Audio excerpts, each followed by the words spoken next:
Olá, amigos. Veja também a entrevista que nós fizemos com o Dr. Cassiano Correr, que é um professor de farmácia da Universidade Federal do Paraná e um dos maiores defensores dos chamados serviços clínicos pelas farmácias, o que incluiria as farmácias numa nova era. Ouça o que ele tem a dizer, que você vai gostar. Hoje nós vamos conversar com o farmacêutico Cassiano Correr, professor da Universidade Federal do Paraná e um dos grandes incentivadores da prestação de serviços clínicos pelas farmácias, particularmente nas independentes.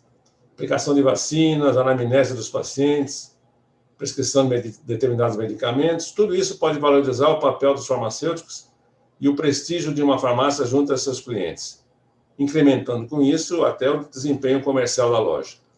Para facilitar a adesão das farmácias a essa estratégia, ele criou uma plataforma online, a Clinicar, que já está presente em 4.500 pontos de venda de 800 municípios dos 26 estados do país, com a missão de democratizar o acesso a serviços farmacêuticos no Brasil.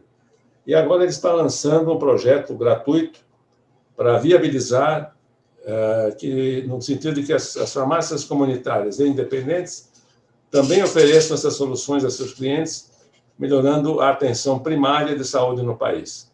Mas ele que vai nos explicar melhor essa nova era do varejo farmacêutico. Doutor Cassiano, muito obrigado por sua presença aqui na revista BC Pharma. Eu é que agradeço o convite.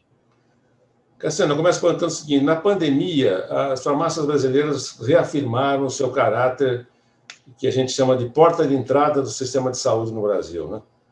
Você acha que elas ainda podem avançar muito na prestação de serviços de saúde? Sem dúvida. Eu acho que esse movimento está só no início, apesar de ter crescido bastante graças à pandemia. A gente precisa lembrar que desde 2014, principalmente com a Lei 13.021, que abriu ali uma segurança jurídica para as farmácias começarem a oferecer mais serviços, já se vão 7 para 8 anos. Então, não é uma coisa recente.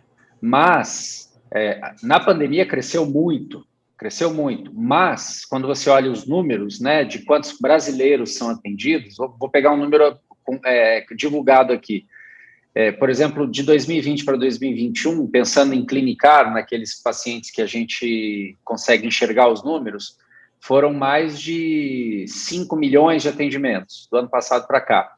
Aí você fala, nossa, 5 milhões de atendimentos é muito, mas espera aí, são 200 milhões de brasileiros, né? Então, é um percentual muito pequeno. Isso quer dizer que a imensa maioria da população não sabe nem do que nós estamos falando, não teve acesso a isso ainda. Então, tem muito, muito que crescer ainda. Você não tem nenhuma dúvida de que a assistência farmacêutica fideliza o cliente da farmácia? Não tem nenhuma dúvida.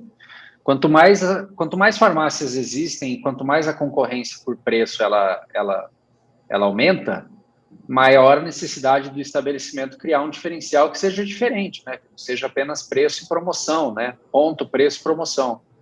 E aí a prestação de serviço, ela não só é uma coisa interessante como negócio, porque ela traz uma receita nova para a farmácia, mas ela também ajuda você a enxergar os teus clientes de uma forma melhor, e aí você consegue fidelizar sem dúvida nenhuma, é uma estratégia, né, de fidelização. Não lhe parece, Cassiano, que a adoção hoje desses serviços clínicos é uma espécie de versão moderna do estilo de atendimento das velhas farmácias que fidelizavam famílias inteiras com a atenção farmacêutica dos proprietários? Eu concordo. Existe, na essência do que nós estamos falando aqui, é você ter um farmacêutico mais próximo das famílias, mais próximo daquele bairro onde ele está, mais próximo daquela comunidade que ele atende. E é verdade que antigamente, anos 80, até anos 90, isso era padrão, né? Principalmente nas cidades pequenas. E até hoje né? Importante frisar que nas pequenas cidades ainda é assim. Com o tempo, principalmente nas grandes cidades e com as grandes redes, a coisa ficou mais padronizada e a legislação também não ajudou, porque houve um tempo em que começou a se proibir tudo, né? Aí você já não podia mais nem aplicar injeção, já tinha problema até para coisas básicas.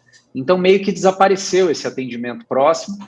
A tecnologia avançou, hoje nós temos outra legislação, outra tecnologia, então não deixa de ser uma versão moderna, digital, tecnológica, mas na essência a gente está falando de cuidar das pessoas, que sempre existiu, né?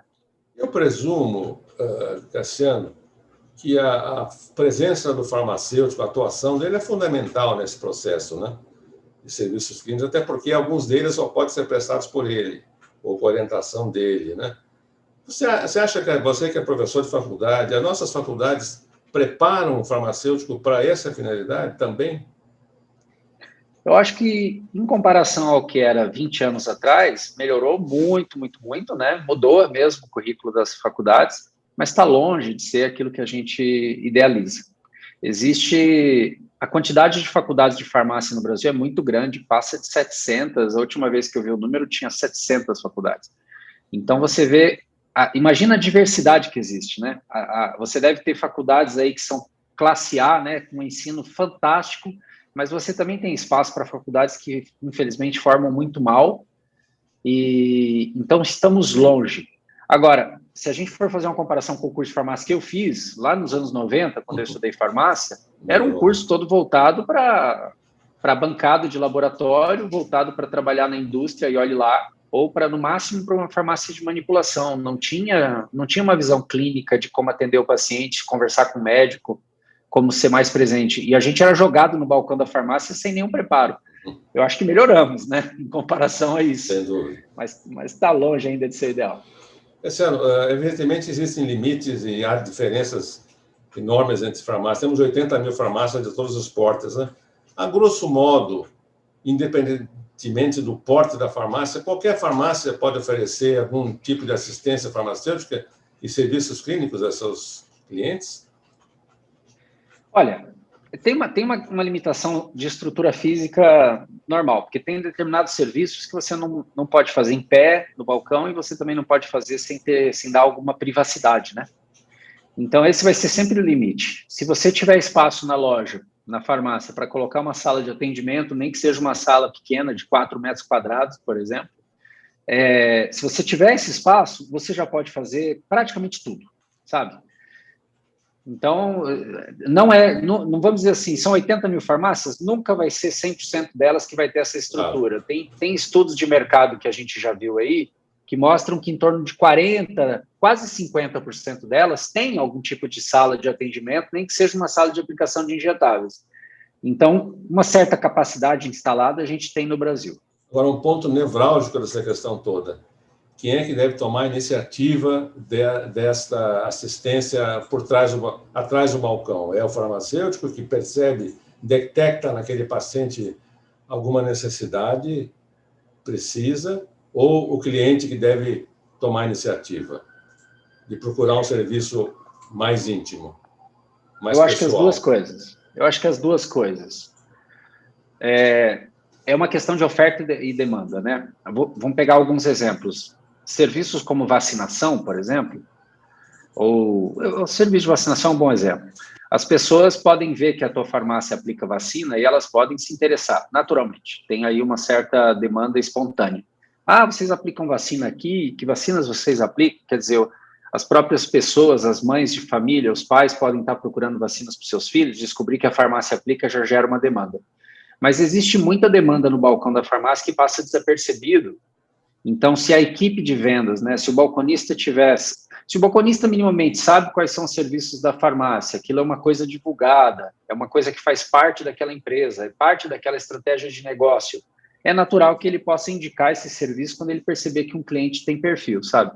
Então, um pouco de demanda é espontânea, um pouco de demanda pode ser gerado dentro da própria farmácia. Vou falar mais tarde sobre um cliente específico que eu soube que vocês faz parte da plataforma, que é o atendimento da gestante, né? Que é um cliente de 9 meses, né? Por 9 meses contínuos, né? Mas eu vou falar daqui a pouco sobre isso. As farmácias brasileiras, Cassiano, são controladas rigidamente, né? Em termos de regras sanitárias, etc. É uma das mais legisladas do mundo, né? Que tipo de serviço clínico uma farmácia não pode oferecer e não deve oferecer?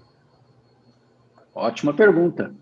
O limite da atuação vai muito no limite do profissional farmacêutico, né? Da profissão. Então, quem regulamenta aquilo que o farmacêutico pode ou não fazer é o Conselho Federal de Farmácia. Ok. Então, ele vai lá e vai dizer que o farmacêutico pode fazer determinado procedimento ou serviço. E o outro lado é, a Anvisa precisa autorizar a farmácia a fazer também. Então, a gente tem os dois lados. Do ponto de vista do profissional, tem alguns limites que são muito claros. Por exemplo, fazer diagnóstico não é papel do farmacêutico, portanto, provavelmente nunca vai ser papel da farmácia. Fazer diagnóstico, o que eu quero dizer, é realmente dizer, imagine, você não tem diabetes, você vai lá na minha farmácia, eu faço um teste de glicemia em você, a sua glicemia dá alta e eu digo para você, olha, você tem diabetes. Então, vamos aqui já iniciar um tratamento com metformina, porque é o melhor medicamento para você. Essas duas coisas a farmácia não pode fazer. Ela não pode fechar o diagnóstico de uma doença e ela não pode iniciar um tratamento que seja de prescrição médica. Tirando esses dois pontos fundamentais, que aí a gente está falando de ato médico, né? Diagnóstico médico, prescrição de medicamento tarjado, tudo que está em torno desse atendimento desse paciente, praticamente o farmacêutico tem autoridade para fazer, pelo Conselho Federal de Farmácia. E aí, é claro que vai a Anvisa regulamentando os limites, aquilo que o estabelecimento pode fazer agora, mas tem coisas que não regulamenta agora, fica para o futuro. Então, o limite do profissional está sempre à frente do limite da farmácia, sabe? Sim, a vigilância sanitária acaba ficando um pouco atrás. Em sua visão, uma farmácia que decide entrar nessa nova era, né, nesse diferencial, eu imagino, precisa ter uma assessoria externa que aponte os caminhos e os meios técnicos para isso?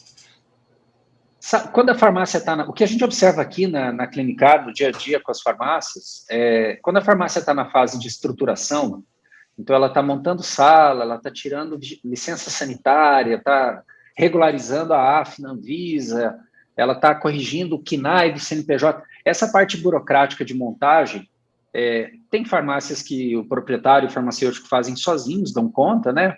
Sabem fazer, mas aí mas muitas farmácias têm muita dificuldade e às vezes ficam empacadas nesse processo. E aí eu acho que alguma assessoria regulatória que ajude a montar esse projeto inicial é bem-vindo. A gente percebe que essa é uma necessidade. Já se a farmácia já tem uma estrutura mínima, então, na prática, a farmácia já tem uma sala de atendimento, ela já faz pressão arterial, ela já tem injetáveis, ela já faz serviços básicos, e ela quer só acrescentar os serviços mais novos, como testes rápidos, como vacinas, ou alguma coisa mais estruturada de atendimento desses pacientes, aí é mais tranquilo, sabe? Aí não tem a necessidade de uma consultoria para dizer o que fazer. Não, esse cara, ele pluga na plataforma, no Clinicar, por exemplo, e ele já vê os protocolos, ele vê os serviços que estão liberados, ele começa a atender os primeiros pacientes. Então, se ele já tiver uma certa experiência, ele vai sozinho. A gente percebe que não é difícil, sabe?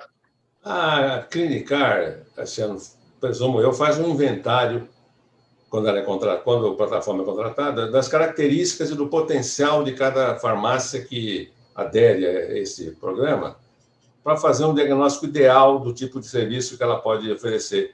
O que é preciso para uma farmácia adotar o pacote top de serviços? Show. Para adotar o pacote top de serviços, que inclui vacinação e todos os exames, o fundamental que a farmácia precisa ter é uma licença sanitária que autorize ela a fazer, certo? Esse é o documento maior. Então, quando a farmácia ela consegue resolver com a vigilância sanitária e ter uma licença sanitária que autoriza serviços farmacêuticos, atendimento domiciliar, aplicação de vacinas, que é o que geralmente a vigilância sanitária especifica na licença, essa farmácia ela já tem o básico que ela precisa para poder fazer tudo que ela pode. Quando ela chega para a gente, vamos imaginar que ela ative a plataforma e ela já tem isso, a equipe que vai receber ela para fazer o treinamento inicial vai entender qual a experiência que aquela farmácia tem e vai sugerir para essa farmácia um faseamento, sabe? Então, olha, começa com esses 5, 6 serviços aqui que são mais básicos, aqui estão as sugestões de quanto cobrar e como fazer, baseado em informação de mercado até da sua região, aí depois você pode ampliar para esses outros 5. Então, a gente recomenda que a pessoa faça uma rampagem, né? Ela vai escalonando essa implantação ao longo de 3 a 6 meses, sabe?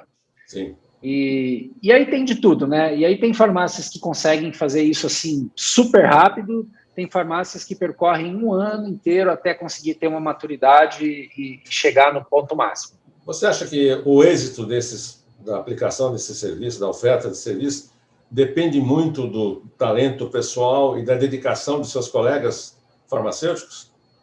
Totalmente, totalmente. Porque ele é o protagonista, né? Ele é a estrela, o farmacêutico é a pessoa que vai fazer acontecer aquele atendimento. Então, a gente fala, serviços farmacêuticos fidelizam. Na verdade, quem fideliza é o atendimento, né? O cliente se identifica com aquela pessoa e aí passa a querer voltar ali, e isso é fundamental.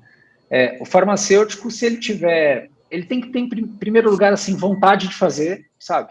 Por mais que ele sinta que, nossa, eu não estou preparado, eu tenho medo, eu tenho dúvida, é aí que entra a plataforma para ajudar nessas coisas, dar segurança, dar estrutura, tirar as dúvidas, tirar esse medo que ele tem. Talvez alguns sintam que não têm um talento para um contato pessoal com as pessoas, uma questão psicológica, né? Não tem no seu perfil um impulsionamento para uma conversa pessoal, né? Talvez alguns... Sim, isso é uma barreira importante. Eu vejo que, como em qualquer profissão, né? No varejo farmacêutico, o tipo de farmacêutico que as farmácias estão buscando hoje não é o mesmo tipo de farmacêutico que buscava-se 10 anos atrás, por exemplo. É só para cumprir a lei, né? Exato, está mudando essa... Então, inicialmente, pensava assim, não, eu preciso de um farmacêutico para cumprir a lei. Hoje, já não basta mais um farmacêutico para cumprir a lei. Pelo menos nessas farmácias que já estão avançando, elas falam, não, eu quero um farmacêutico que goste de atender, que tenha boa comunicação, que tenha um bom conhecimento técnico, mas que também tenha um perfil mais comercial, no sentido de ser desinibido, de não ter... Então, realmente, profissionais farmacêuticos hoje que não gostam disso, que são mais... a gente chama daquele farmacêutico de bancada, assim, é um farmacêutico que gosta de trabalhar no laboratório, não gosta de ter contato com o público. Esse farmacêutico, cada vez mais, vai ter dificuldade de atuar em farmácias, né? Luciano, faz parte da plataforma Clinicar a chamada anamnese, né, que é um termo, alguns nem sabem o significado. Eu diria que é um pequeno interrogatório técnico que o farmacêutico deve fazer com o cliente antes de ter qualquer noção sobre o estado dele, as necessidades dele, né? Isso deve ser, esse contato mais pessoal, como é que você está se sentindo, o que você está tomando, para mim é questão fundamental. Depende de quem para ser feito. O farmacêutico deve abordar sem ter motivo para isso. Não é um paciente absolutamente claro, né, nítido que ele tem na sua frente, mas alguém que tem que ser investigado desde o início. O que o senhor está fazendo aqui? Para mim, é a questão fundamental. Como é que se toma a iniciativa? É o farmacêutico ou é o cliente? E quando deve ser feito isso? Olha, na prática, funciona assim. Imagine que eu sou um farmacêutico, então, e vou fazer algum serviço na minha farmácia. O tipo de anamnese que eu faço, quer dizer, as perguntas que eu preciso fazer para um cliente como parte desse serviço, dependem do serviço que eu estou prestando, elas são muito focadas e depende do tempo que eu tenho para dedicar àquele atendimento. Então, se eu for fazer um teste de COVID, por exemplo, a gente está vendo uma demanda enorme ainda. Então, eu tenho tempo, eu não posso demorar mais do que 20 minutos para um atendimento de teste de COVID e tem um outro paciente me esperando. Então, o que cabe dentro desse tempo? Olha, você vê como é que é. 15 minutos é o tempo que leva para sair o resultado. Então, eu tenho 15 minutos de tempo para conversar com esse cara até que o resultado saia. É tempo pra caramba, concorda comigo? É bastante. Tem médicos que não fazem uma consulta de 15 minutos, fazem 5 ou 10 minutos. Claro. Então, assim, vai ter um componente básico que é de anamnese, que é, olha, você veio fazer um teste de COVID, ok, você está com sintomas, não está com sintomas, claro que o paciente está com máscara, você está paramentado, tem toda a segurança nesse caso, mas eu vou fazer uma anamnese muito curta, muito direcionada para entender qual é o tipo de teste que é melhor para ele, se ele está no momento de fazer aquele teste, vou explicar para ele como é que aquele teste é feito, faço o procedimento. Enquanto a gente espera o resultado, eu posso conversar com você sobre, por exemplo, como que a gente vai proceder se o resultado for positivo, como que a gente vai proceder se o resultado for negativo. E eu posso escutar você, fazer perguntas para entender o que você sabe sobre a COVID, como é que estão as coisas na sua casa, se outras pessoas já tiveram. Se há comorbidades, né? Perfeito. Se há outras doenças. Então, a minha anamnese ela é muito customizada, nesse caso, para conhecer você e poder te dar uma orientação mais personalizada para você, né? Para não ficar uma coisa pasteurizada. No final do processo, eu vou te entregar um laudo com o resultado e vou dizer, olha, então como a gente combinou, está aqui o resultado, deu negativo, então você já sabe o que fazer, estou mandando esse resultado para o seu e-mail, qualquer coisa que você precisar, é só ligar aqui na farmácia, a gente vai estar por aqui. Quer dizer, olha, é uma coisa muito espontâneo, muito, não é complicado. E não pode ter uma regra também, né? Depende do caso, da situação. Existe um protocolo para cada tipo de serviço, o sistema ele tem perguntas pré-determinadas que me guiam, mas é sempre o mínimo que está ali. Bem objetivo, e aí, né? Simples e objetivo. E cada farmacêutico acrescenta naquilo o seu estilo, aquilo que acha importante, constrói seu atendimento. Você falou em vacina, né? A vacinação, me parece, é uma espécie, pelo que eu li, né, de menina dos olhos da plataforma Clinicar, né? Um dos serviços nobres, ainda mais hoje, né, que estamos vivendo uma pandemia e tal. Por que esse serviço, em minha visão, não foi adotado por mais farmácias no caso específico da vacina anti-Covid? A gente vê em poucas farmácias oferecerem isso. Qual é a dificuldade? No caso específico do Covid, a gente está vivendo a situação em que toda aplicação é feita pelo setor público, né? E aí a farmácia só entra se ela for chamada pelo setor público para participar da campanha a título voluntário. Então, as farmácias que estão aplicando vacina de Covid estão fazendo isso como uma parceria com o setor público, mas a vacinação é pública. No caso das vacinas privadas, a gente tem um leque aí de mais ou menos perto de 30 vacinas que existem. Desculpa, pois não. Não, tem as 10 principais, né? Que eu li Sim, no site. Tem ali em torno de 5 a 10 vacinas que são carro-chefe, gripe. Número 1 é gripe, né? Sem dúvida.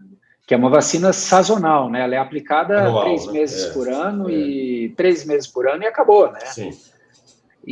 Então, assim, voltando para a tua pergunta original, por que não mais farmácias fazem vacinação, já que é um serviço tão interessante?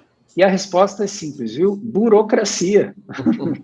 Sanitária? Custo Brasil. Sanitária, não tem a menor dúvida. A vigilância sanitária exige salas enormes, né, de 9 metros quadrados, 6 metros quadrados, cria todo tipo de dificuldade, e que é inerente ao trabalho da vigilância, também não estamos aqui só para criticar, e claro que a farmácia também tem que ter um refrigerador específico de vacinas, que é um investimento mais alto, então também é um serviço que tem um investimento mais alto, sabe? E essa é uma barreira para muitas farmácias, não tem dúvida. Né? Na nossa edição que está agora circulando, edição de julho, temos uma matéria intitulada A Farmacinha da Gestante, no qual uma obstetra fala dos suplementos farmacêuticos que podem beneficiar mulheres grávidas e seus bebês nesse período. A Clinicar vai além, incluindo as gestantes na própria plataforma, né, de cliente muito específico, muito delicado e muito sensível. De novo, a iniciativa do contato deve ser da farmácia, ao ver uma moça com uma barriguinha um pouco mais saliente, ou se ela procurar um produto que é típico de gravidez, como é que se faz esse contato inicial? Você tem várias formas, assim, por exemplo, quando a gente trata da gestante, a gente está falando de uma jornada, né? Desde a mulher que está pensando em engravidar, às vezes está tentando, fazendo tratamento, tem aquela mulher que acha, suspeitando que está grávida, quer fazer um exame para saber se está grávida, né? Um exame de sangue, beta-HCG. Aí você tem a gestante propriamente, que precisa acompanhar a sua saúde ao longo da gestação e se preparar para o nascimento do bebê. E aí, quando nasce o bebê, tem aqueles primeiros 6 meses de cuidado mais intensivo, amamentação e toda a realidade daquela família, né? Que recebe um bebê em casa. Você tem serviços em toda essa jornada. Por exemplo, uma mulher que está tentando engravidar e fazendo tratamento, existe um exame rápido que dá para fazer na farmácia, que é um exame de ovulação. E aí você a mulher faz o exame de ovulação com resultado em 10, 15 minutos para saber se ela está no período fértil e se aquele momento é o momento certo para engravidar. E isso é uma realidade na vida de muitas mulheres que estão se esforçando para engravidar. Você tem exame de beta-HCG de sangue com laudo para a mulher que está suspeitando de gravidez. Fora, não vou nem falar da pílula do dia seguinte, que aí é a orientação de balcão para mulheres que estão tentando evitar. Aí, na gravidez, o que a gente fez dentro do Clinicar? A gente criou um módulo, um serviço ali, que a gente chama de acompanhamento à gestante, que tem uma anamnese estruturada, e aí esse farmacêutico ele faz perguntas, ele vê a idade gestacional, qual é a data prevista de parto, faz alguns check-ups de pressão arterial, de glicemia, de peso, transforma isso num relatório e num calendário de acompanhamento. Então, essa gestante ela pode ir uma vez por mês ali na farmácia, faz uma avaliação com o farmacêutico e essa informação é levada para o médico que faz o pré-natal dela.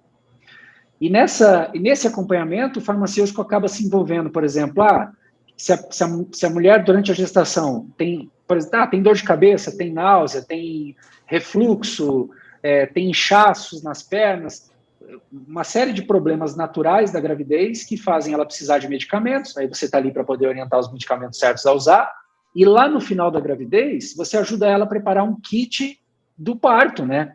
Que aí ela vai comprar lenço umedecido, ela vai preparar estoque de fralda, ela vai entender a questão dos cremes, de assadura, durante a gravidez, cremes, óleos que ela pode usar para evitar estria. Então, existe também uma série de produtos que ela vai consumir para ela e para o bebê. E acompanha a linha o farmacêutico do tempo, tem a oportunidade. Então, é uma jornada. Realmente, a gestante é um público que precisa muito e que tem muita oportunidade de prestação de serviço, né, para essas mulheres. Agora, um aspecto polêmico de todo esse processo, naturalmente, é a cobrança, né? O custo disso. Como estabelecer um custo? Há critérios pré-estabelecidos ou cada caso é um caso? Há uma tabela, falou com o farmacêutico por mais de 10 minutos, é tanto. Como é que funciona isso? Não chega nesse nível de ter não chega nesse nível de ter uma tabela por tempo, mas a gente tem uma sugestão de preços por serviços. Então, se eu faço um exame de beta-HCG, esse exame tem um preço. Se eu faço um acompanhamento da gestante, eu posso cobrar um valor por uma avaliação inicial e depois a gestante pode pagar só pelos procedimentos que forem feitos ao longo do processo, né? Se mediu uma pressão, fez um teste de glicemia, se fez um outro exame complementar ou se aplicou uma vacina, cada coisa dessas vai ter seu preço, como se fosse... É como se o serviço farmacêutico fosse uma categoria de produtos novos da farmácia, e eu tenho diferentes SKUs, cada serviço é um SKU. Agora, não tem taxímetro, sabe? Não é normal o farmacêutico... Não tem tabela, né? E não tem uma tabela assim de eu falar, não, você está falando comigo aqui que sou farmacêutico há 20 minutos e a minha consulta custa R$50. Não é assim que a gente tem feito cobrança nas farmácias. A gente cobra por procedimentos e por serviços. Esses serviços têm um tempo já pré-determinado e assim o farmacêutico compõe o que ele vai cobrar daquele paciente naquele momento. E o cliente já aceita essa filosofia de que, além do remédio que ele compra, o serviço de uma orientação tem um preço também? O cliente, em geral, já aceita? A orientação do balcão, quando alguém compra um medicamento comigo e eu dou uma orientação, eu não cobro nada por isso, isso não é cobrado. Então, aí a gente não cria atrito. Se eu estou no balcão e eu faço uma indicação de um remédio lá, a pessoa me pediu uma indicação para dor de garganta, eu vou lá e indico um xarope, eu não cobro por essa consulta. Já é tradicional assim. Então, sim, esse tipo de serviço não é cobrado. Agora, quando eu levo essa pessoa para dentro da sala de atendimento e eu faço um serviço específico ali, qualquer tipo de avaliação, check-up, alguma coisa, um exame, uma vacina, o que seja, ali tem preço. Então, aí não causa atrito, porque é uma coisa que a farmácia não fazia antes, ela passa a fazer, é uma coisa nova. O cliente tem a percepção de que é uma coisa nova, né? Não faz parte da dispensação. Exatamente. Né? Exatamente. Não é o tradicional, né? Não é o tradicional do dia a dia. Naturalmente que a adoção da plataforma Clinicar já criou inúmeros cases de sucesso. Você pode destacar um, não? Alguma rede, alguma coisa? Posso, Olha, vou destacar dois, então, assim, dois casos que eu acho que são emblemáticos.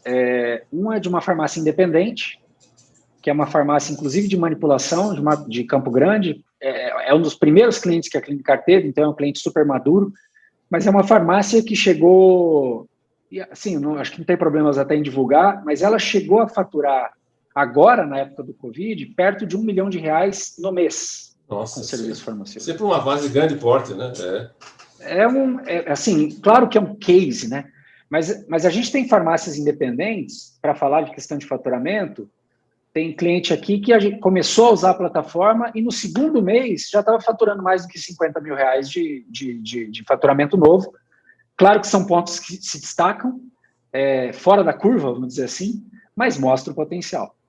Para a grande rede, aí a PagMenos é um grande case, porque a PagMenos há muitos anos ela criou um projeto interno de ter consultórios farmacêuticos em todas as suas lojas. Eles têm consultório em mais de 800 lojas já, devem chegar a 1.000 lojas com consultórios, eles têm 1.200 farmácias no Brasil, e eles se tornaram um case de plano estratégico, sabe? A prestação de serviço passou a ser parte da estratégia dessa grande empresa que tem ação na bolsa e que presta contas para o mercado das suas ações.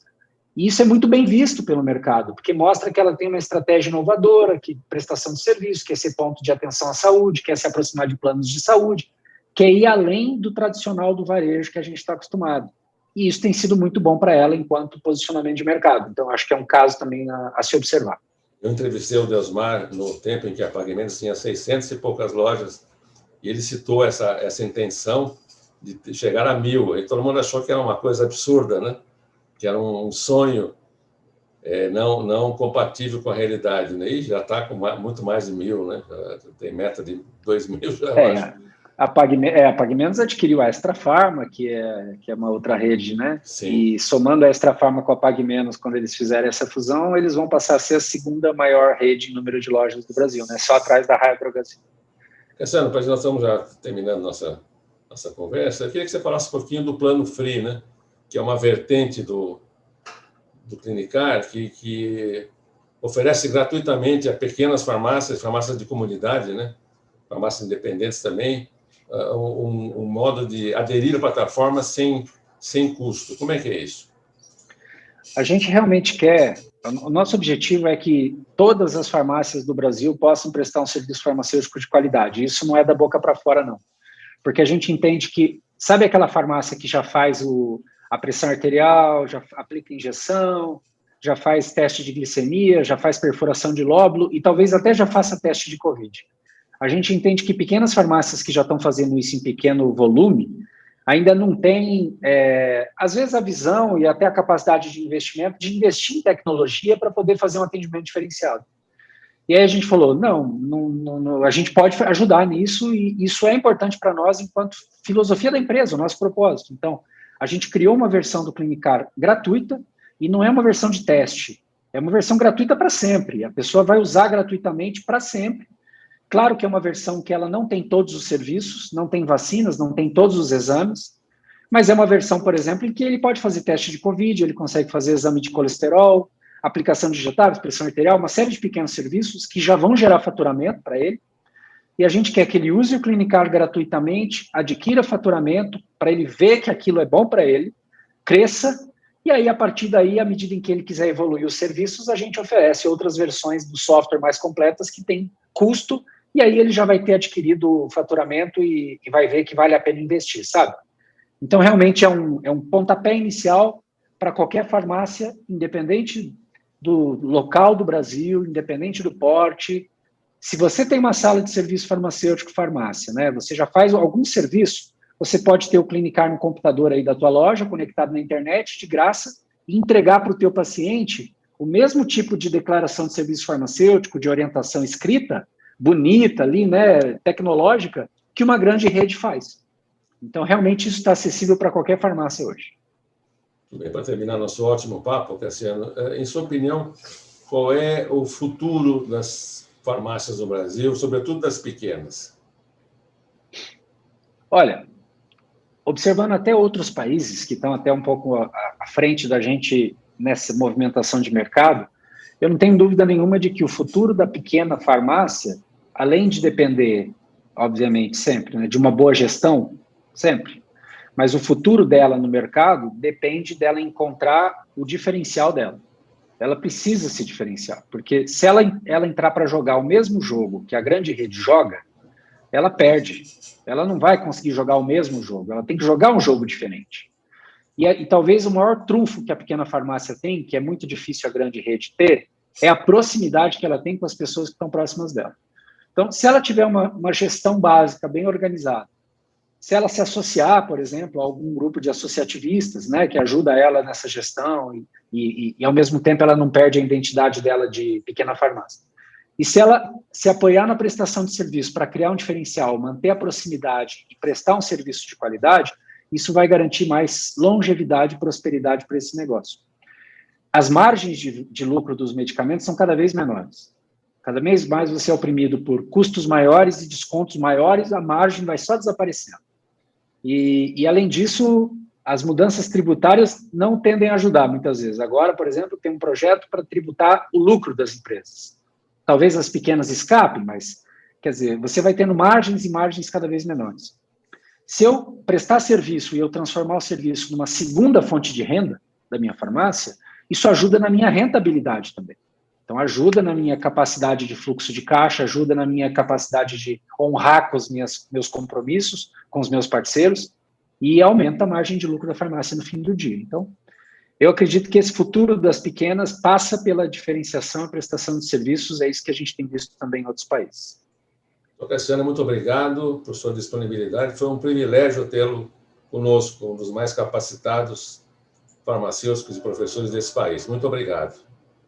Eu que agradeço o convite mais uma vez. Até mais.